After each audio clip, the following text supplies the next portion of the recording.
barang siapa yang ingin mencari seorang sahabat, seorang pasangan hidup, bahkan mencari seorang istri yang tidak memiliki sedikit pun kekurangan, maka dia tetap tidak akan memilikinya. Seorang yang jomblo, yang cari istri yang harus perfect, harus ada keempat-empatnya, tunkahul mar'atu li arba', keempat-empatnya harus ada, dia tidak akan mendapatkannya. Hadirin yang dimuliakan oleh Allah, inti daripada kisah perjalanan hijrah Rasulullah adalah mari kita melihat perjuangan Rasulullah tidak sendiri, akan tetapi ada Ali bin Abi Thalib di sana yang menggantikan tempat tidur Rasulullah SAW. Ada Abu Bakar yang memperjuangkan agama ini dengan nyawanya, dengan hartanya. Mari kita memperjuangkan agama ini dan carilah seorang siddiq kita, seorang sahabat kita, sahabat yang benar-benar setia seperti Abu Bakar, sahabat yang siddiq, membenarkan apa yang kita sampaikan kalau itu sesuai dengan perintah Allah Subhanahu wa taala. Digelari Abu Bakar dengan as-siddiq karena senantiasa beliau membenarkan apa yang disampaikan oleh Rasulullah. Peristiwa Isra dan Mi'raj sesuatu hal yang sangat mustahil bagi orang-orang yang tidak memiliki iman untuk mempercayainya. Akan tetapi datang orang kafir Quraisy mengatakan kepada Abu Bakar tentang kisah yang disampaikan oleh Nabi Muhammad SAW. Apa kata Abu Bakar?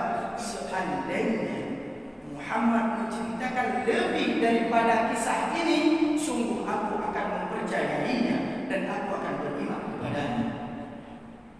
Itulah seorang sahabat, Abdullah bin Abi Quhafah. Itulah nama Abu Bakar As-Siddiq. Dinamakan dengan Abu Bakar dalam beberapa riwayat Bakrun karena fi bukuri, dia sangat cepat di dalam menerima ajakan daripada untuk beriman kepada Allah. Rasulullah menyampaikan, tidak ada orang yang aku lihat ketika aku mengajak dia masuk ke dalam agama Islam, menerima risalah Allah, secepat Abu Bakar As-Siddiq. Tidak sedikit pun ada keraguan di dalam hatinya. Dia langsung menjawab, dia langsung menerima agama ini.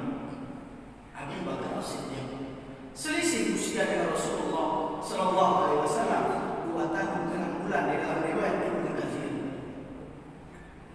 Perjuangan Abu Bakar As-Siddiq adalah perjuangan yang luar biasa. Ketika Umar mengatakan, aku akan menyaingi Abu Bakar As-Siddiq di dalam beramal. Pada saat itu Umar membawa hartanya setengah dan meninggalkannya setengah. Kemudian dia mempersembahkan kepada Rasulullah. Rasulullah menanyakan, wahai Umar, apa yang engkau tinggalkan untuk keluargamu? Bimithlihi ya Rasulullah, sama seperti yang aku bawa ini ya Rasulullah. Datanglah Abu Bakar dengan seluruh hartanya. Kemudian Rasulullah menanyakan kepada Abu Bakar, ya Abu Bakar, apa yang engkau tinggalkan untuk keluargamu? Aku meninggalkan Allah dan Rasulnya. Dia tidak meninggalkan harta sedikit pun untuk keluarganya. Semua beliau bawa untuk dijadikan sebagai bahan berjihad di jalan Allah Subhanahu wa taala. Abu Bakar As-Siddiq adalah orang yang dipuji oleh Rasulullah karena keimanannya. Dalam sebuah hadis beliau mengatakan, seandainya ditimbang keimanan Abu Bakar dengan keimanan salah seorang daripada kalian, sungguh tidak pernah ada orang yang menyamai tingkat keimanan daripada Abu Bakar As-Siddiq. Seandainya aku bisa memilih seseorang untuk dijadikan khalil, dijadikan sahabat, dan itu atas izin daripada Allah Subhanahu wa taala, maka aku akan memilih Abu Bakar sebagai sahabatku satu-satunya. Akan tetapi sahabat itu adalah di dalam keimanan. Aku bersahabat dengannya dengan keimanan dan karena Allah Subhanahu wa taala. Dalam komunitas ini, dalam komunitas gerakan pemuda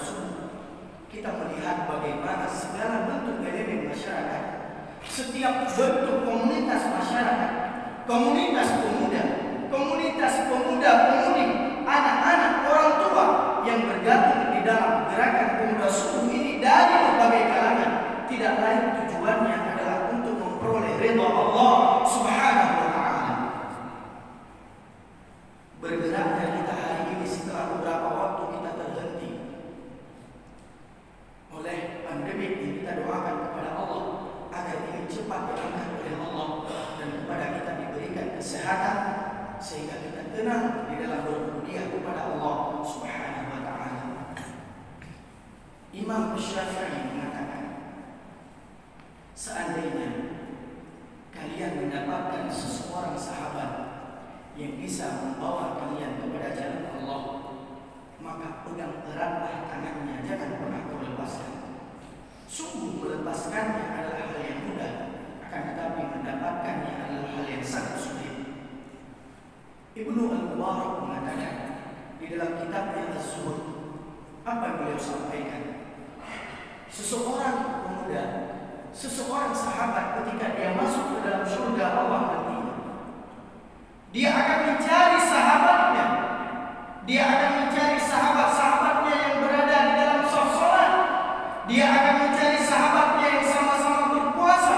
Dia akan mencari sahabatnya yang sama-sama berubudiah kepada Allah, mengajaknya kepada kebaikan. Lalu ketika dia tidak mendapatkan seorang sahabat tersebut, maka dia akan mengatakan kepada Allah, "Ya Allah, di mana fulan yang senantiasa berada di sampingku? Di mana fulan yang senantiasa kami berbuka puasa bersama? Di mana fulan yang senantiasa kami beribadah bersama?" Allah mengatakan dia ada di dalam neraka. Keluarlah engkau, ambillah dia, keluarkan dia dari neraka, masukkan dia ke dalam surga, kata Allah Subhanahu wa taala. Imam Ibnu Al-Jauzi pernah berdoa kepada Allah dan mengajak dan menyampaikan kepada sahabat-sahabatnya. Apa yang beliau sampaikan? Ya Allah, wahai sahabat-sahabatku, seandainya suatu hari nantinya kalian berada di dalam surga, ketika kalian menoleh ke kiri, kalian menoleh ke kanan, kalian melihat di depan dan di belakang, kalian tidak mendapatkan, pada saat itu berdoalah kepada Allah. Ya Allah, sesungguhnya si fulan bin fulan adalah orang yang senantiasa mengajakku kepada kebaikan, senantiasa mengajakku kepada sholat, senantiasa mengajakku untuk berpuasa, senantiasa mengajakku kepada ibadah dan mendekatkan diri kepada-Mu. Ya Allah, ya Allah, dia tidak ada di dalam surga. Ya Allah, bebaskan dia dari api neraka dan masukkanlah dia di dalam surga bersama kami. Maka itu adalah cita-cita dari gerakan pemuda subuh. Kita ingin setiap orang di antara kita yang hadir di sini dan yang belum bisa berhadir di sini akan Allah kumpulkan suatu saat di dalam surga Allah Subhanahu wa taala. Orang yang mengajak kepada kebaikan, orang yang mengajak kita, maka pegang eratlah tangannya. Rasulullah bersabda dalam sebuah hadis yang diriwayatkan oleh Abu Musa Al-Asy'ari, apa yang beliau katakan? Mathalul jalisis khairi wa mathalu jalisil su. Kahamil misk. Ibarat atau perumpamaan orang-orang yang bersahabat dengan orang-orang baik dan orang-orang buruk, itu ibarat orang yang bersahabat dengan seorang penjual minyak wangi dan seorang tukang besi. Seorang penjual minyak wangi, engkau akan diberikan minyak wangi tersebut atau engkau akan membeli daripada barang yang dia jual tersebut, atau minimal engkau akan mendapatkan wangi daripada apa yang dia jual. Dan ketika engkau bersahabat dengan tukang besi, maka pada saat itu yang terpercikkan adalah api yang akan membakar bajumu, ataupun tidak membakar bajumu, akan tetapi bau yang tidak bagus, bau yang tidak enak tersebut, itu bau besi, itu akan tertempel di bajumu. Maka makna yang disampaikan oleh Rasulullah SAW adalah bukan tentang baiknya orang jual minyak wangi, bukan tidak baiknya orang yang tukang besi. Bedanya banyak saja. Angkat minyak karena dalam hadis burung ikat minyak wangi ke burung tukang besi tidak baik sehingga ada yang membuka barang. Maknanya adalah bersama siapa dengan siapa kita bersahabat, maka kita akan terpengaruh dengan apa yang dilakukan oleh orang tersebut. Maka sebuah pepatah Arab mengatakan, "Idza sa'alta 'anil mar'i," apabila engkau menanyakan tentang seseorang, fas'al 'an qarinihi, maka tanyakan itu kepada sahabatnya, kepada orang terdekatnya. Tanyakan kepada dia, dia mengetahui apapun yang kita lakukan, dia mengetahui apa yang kita suka, dia mengetahui apa yang kita benci, dia mengenal siapa sahabat kita, dia mengenal siapa musuh kita, dan dia senantiasa mengajak kita kepada kebaikan. Itulah seorang sahabat. Seorang sahabat yang digambarkan oleh Abu Bakar As-Siddiq di dalam bersahabat dengan Rasulullah SAW. Perjuangan Abu Bakar As-Siddiq luar biasa. Maka carilah As-Siddiq kita masing-masing di dalam komunitas ini. Carilah As-Siddiq kita yang belum bergabung dengan komunitas ini. Ajaklah mereka untuk senantiasa bergabung dengan komunitas-komunitas atau syiar yang mengagungkan agama Allah. Syiar Hibbah Subuh, syiar puasa Senin dan Kamis, syiar-syiar yang lain di mana kita bisa melakukan kebajikan dan mendekatkan diri kepada Allah Subhanahu wa taala. Abu Bakar adalah seorang yang dapat kita jadikan teladan, di mana seorang sahabat akan berkorban demi sahabatnya, mengorbankan dirinya, mengorbankan keluarganya, mengorbankan hartanya demi mewujudkan apa yang kita cita-citakan demi tegaknya agama Allah Subhanahu wa taala. Maka hadirin dimuliakan oleh Allah, kita mengajak kepada seluruh jamaah guru kami yang berada di sini, mari kita perkuat ukhuwah kita. Karena hal yang pertama yang dilakukan oleh Rasulullah ketika sampai ke Madinah adalah at-ta'akhi bainal muhajirin wal ansar. Beliau memperkuat, mempersaudarakan antara seorang muhajirin dan ansar. Mereka saling mewarisi, mereka saling berbagi, dan bahkan sampai ke tingkat mereka memberikan apa yang mereka miliki daripada harta mereka kepada orang yang sudah dipersaudarakan dengan mereka. Maka persaudaraan inilah yang membuat Islam kuat. Persaudaraan inilah yang membuat kita itu teguh di dalam agama Allah. Jangan sampai perbedaan pendapat kita dengan sahabat kita ini merenggangkan hubungan kita. Kita tidak akan sama di dalam pendapat, walaupun sama di dalam pendapatan. Kita tidak akan sama di dalam pemikiran. Terkadang ada satu hal yang berbeda, ada kekurangan di antara sahabat-sahabat kita. Maka terimalah kekurangan tersebut sebagaimana kita menerima kelebihan mereka. Maka carilah sahabat, perkuatkanlah persaudaraan dengan Allah, atas nama Allah Subhanahu wa taala. Lillah, bukan li'illah. Karena Allah, bukan karena sebab. Jangan seperti Imam Syafi'i mengatakan, in qalla mali fala khairun yusahibuni. Apabila sedikit hartaku, tidak ada orang yang mau bersahabat denganku. Wa in zada mali fa kullu nasu khullani. Akan tetapi apabila banyak hartaku, maka seluruh orang akan bersahabat denganku. Munya tengah menang tender, gedanya tengah lepeng, mungkin seluruh orang akan bersahabat dengan kita. Kita sedang berkuasa, kita memiliki kekuasaan, seluruh orang akan dekat dengan kita. Maka itu bukan sebuah persahabatan. Persahabatan yang hakiki adalah alladzi yubkika, yaitu yang membuatmu menangis mengingat apa yang telah engkau lakukan daripada dosa, daripada kemaksiatan. Itulah seorang sahabat. Yang membuat kita tertawa itu banyak, yang membuat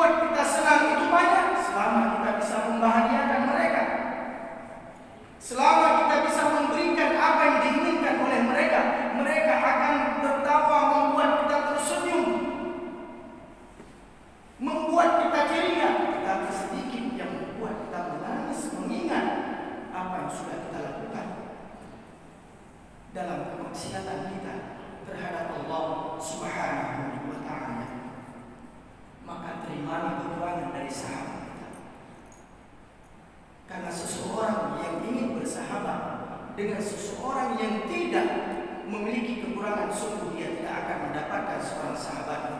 Man talaba akhan bila aibin sara bila akhin.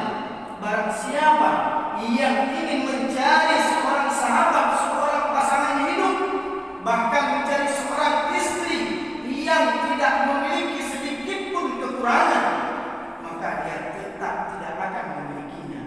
Seorang yang jomblo, yang cari istri yang harus perfect, harus ada keempat-empatnya, tunkahul mar'atu li arba', keempat-empatnya harus ada, dia tidak akan mendapatkannya. Dia mencari seorang sahabat yang memiliki harta, memiliki kedudukan, kemudian baik akalnya, saleh orangnya, kemudian sayang kepada sahabatnya, rela dengan hartanya, maka dia tidak akan mendapatkan sahabat tersebut. Sesungguhnya orang yang mencari seorang sahabat tanpa ada kekurangan, maka dia senantiasa sepanjang usia dia tidak akan mendapatkan sahabat tersebut. Maka terimalah kekurangan sahabat kita selama dia masih mengingatkan kita kepada kebaikan. Kita belum taat, kita berbeda ketaatan terhadap Allah. Ada sahabat kita yang rajin sholat sunnah, ada sahabat kita yang tidak rajin sholat sunnah tetapi rajin puasa Senin Kamis. Ada sahabat kita tidak rajin sholat sunnah, tidak rajin puasa sunnah, tetapi dia rajin bersedekah. Ada sahabat kita tidak rajin sholat sunnah, tidak rajin puasa sunnah, tidak rajin bersedekah, tetapi dia baik akalnya, sering mengingatkan kita untuk taat kepada Allah. Maka itu pegang orang tersebut, jadikan dia sahabatmu sehingga akhir hayatmu. Hadirin yang dimuliakan oleh Allah Subhanahu wa Ta'ala, mari kita mencari siddiq kita masing-masing, ajak mereka untuk bergabung di dalam komunitas kita. Dakwah, jadilah kita sebagai seorang dai yang mengajak kepada kebaikan. Pegang tangannya, ajak dia untuk sholat subuh berjamaah. Pegang tangannya, ajak dia untuk sholat fardu 5 waktu secara berjamaah. Tidak mampu, minimal kita sudah mengingatkan. Itulah tugas seorang sahabat, mengajak kepada kebaikan, bukan malah menghakimi kepada orang yang belum taat terhadap Allah. Oh, kamu tidak mau sholat, kamu fasik. Oh, kamu tidak mau sholat, kamu kafir. Oh, kamu tidak mau fulan, kamu tidak sholat berjamaah, kamu ini bukan seorang muslim yang baik. Itu adalah tugas seorang hakim. Sedangkan tugas kita adalah da'i, da'aya da'u. Kita tugasnya adalah mengajak, bukan menghakimi. Maka itulah tugas kita bersama. Mari kita ramaikan soft sholat. Kita ramaikan kembali soft sholat jamaah kita, sholat subuh berjamaah, baik itu pada hari Sabtu, pada hari Minggu. Ingat, dengan sebuah ketentuan, tetap dengan protokol kesehatan. Kita jaga agar kita tidak tercemar dan kita tidak mencemarkan orang lain. Kita jaga agar kita senantiasa dapat nyaman di dalam beribadah kepada Allah Subhanahu wa Ta'ala. Hadirin dimuliakan oleh Allah, mungkin waktu yang sudah diberikan adalah 20 menit atau sudah lebih. Saya mohon maaf atas segala sesuatu yang saya sampaikan hari ini menggores hati kita bersama. Apa yang saya sampaikan yang benar itu semua dari Allah Subhanahu wa Ta'ala, dan yang salah adalah dari saya sendiri sebagai seorang yang masih sangat fakir akan ilmu pengetahuan dan masih jauh daripada kebenaran. Hadirin yang dimuliakan oleh Allah Subhanahu wa Ta'ala, inilah yang dapat saya sampaikan. Mudah-mudahan bermanfaat bagi saya sendiri dan bagi kita semua, untuk senantiasa kita mengambil seseorang untuk kita jadikan sahabat, untuk menuju kepada hidayah Allah, kepada jalan Allah Subhanahu wa Ta'ala. Mudah-mudahan seorang sahabat senantiasa kita dapatkan, senantiasa bersama dan membersamai kita kepada jalan Allah Subhanahu wa Ta'ala, dan kita bersama-sama semua yang ada di dalam shaf ini dan yang belum ada di dalam shaf ini, kita akan berjumpa di dalam surga Allah Subhanahu wa Ta'ala. Amin, amin ya rabbal alamin. Astaghfirullahaladzim katsiran, astaghfirullahaladzim li wa lakum, billahi taufiq.